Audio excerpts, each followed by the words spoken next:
Hello friends, welcome to एसविरा creator. आज आपण पाहणार आहोत कॉर्न पराठा। लहान मुलांना खूप आवडेल हा असा पराठा। सगळ्यात कमीत कमी साहित्यात हा पराठा बनवून रेडी होईल। चला तर इथे काही कॉर्न्स शिजवून घेतलेले आहेत, कांदा चिरून घेतलेला आहे आणि कोथिंबीर घेतलेला आहे। हे आता आपल्याला मिक्सरमध्ये ट्रान्सफर करून घ्यायचं आहे। हे आपल्याला एकदम फाईन मिक्सरमधून काढून घ्यायचं नाही आहे, थोडंसं जाडं भरडं असं आपल्याला मिक्सरमध्ये ग्राइंड करून घ्यायचं आहे। ह्याच्यामध्ये मी कोथिंबीर खूप सारी कोथिंबीर घालून घेते आहे। तुम्ही तुमच्या आवडीनुसार कमी जास्त करू शकता। एक मोठा अद्रकचा तुकडा यात खिसून घालते आहे। जिरा पावडर त्यानुसार एक मोठा चमचा जिरा पावडर, एक मोठा चमचा ओवा त्याला थोडंसं असं क्रश करून घातलेला आहे।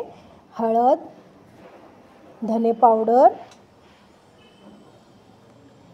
लाल तिखट आणि मीठ चवीनुसार। तुम्ही तुमच्याच आवडीनुसार याचं प्रमाण कमी जास्त करू शकता मसाल्यांचं।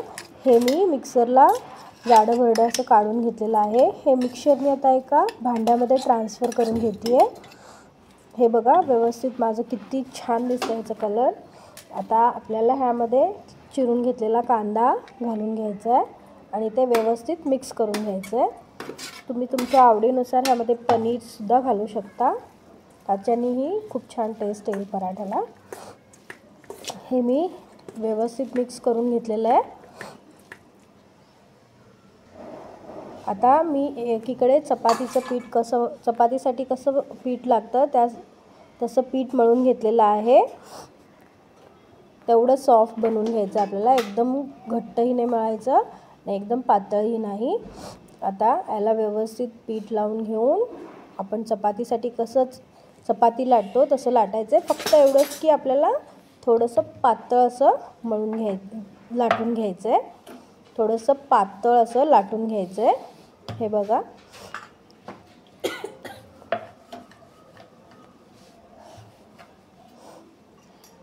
कॉर्न पराठा लहान मुलांना खूप आवडतं।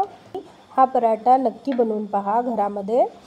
तुम्हाला माझे व्हिडिओज जर आवडत असतील तर माझ्या चॅनलला सबस्क्राईब करा आणि शेअर करा।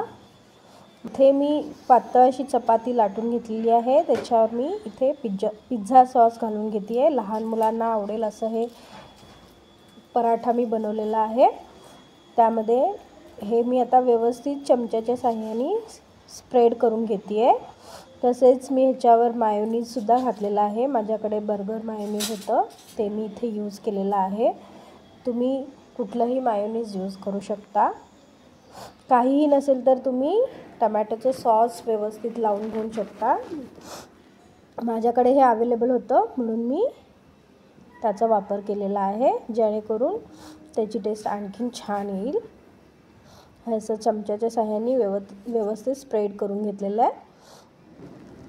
आता ह्याच्यावर मी आपण जे कॉर्नचं सारण बनवलेलं होतं ते सारण हाताच्या साहाय्याने व्यवस्थित असं स्प्रेड करून घेते आहे।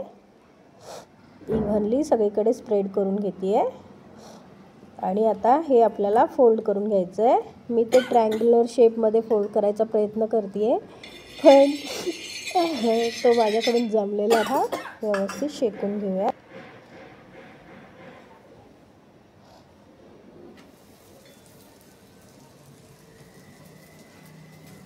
मीडियम आचेवर आपल्याला पराठा शेकून घ्यायचा आहे। जास्त हायही ठेवायचं नाही, लोही ठेवायचं नाही, जेणेकरून व्यवस्थित आपला पराठा आतून बाहेरून सगळीकडून नीट भाजला गेला पाहिजे।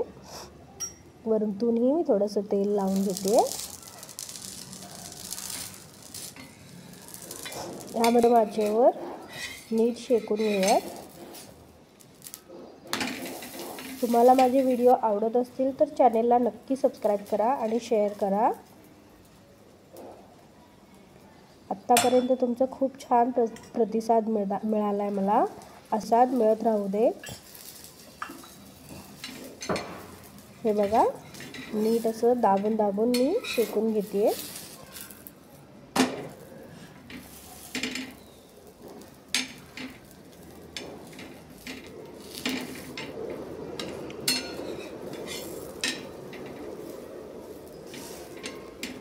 हे साईडला थोडंसं व्यवस्थित भाजलं गेलं नाही ते मी हाताने असं धरून चारी बाजूने शेकते आहे.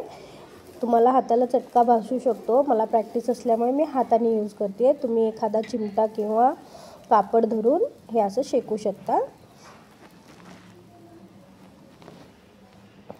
व्यवस्थित सगळीकडून शेकून झालेला आहे. हे बघा, याचा कलर एकदम सुंदर असा आलेला आहे पराठ्याचा, खायलासुद्धा इतकंच यम्मी झालेलं आहे. चला आता आपण एका सर्विंग प्लेटमध्ये काढून घेऊयात. अजून एखादं मिनिट मी मीठ शेकून घेतलं आहे आणि आता सर्व प्लेटमध्ये काढून घेते आहे. आता मी याच्या सॉसनी गार्निश केलेलं आहे. Just little bit smiley, cute smiley. हे पाहू शकता तुम्ही पिझ्झा, हे तुम्हाला एक पिझ्झा किंवा सँडविचसारखंच दिसतंय. आतून पण व्यवस्थित शिजलं गेलेलं आहे. हे बघा, पराठा आतून किती सुंदर दिसतोय.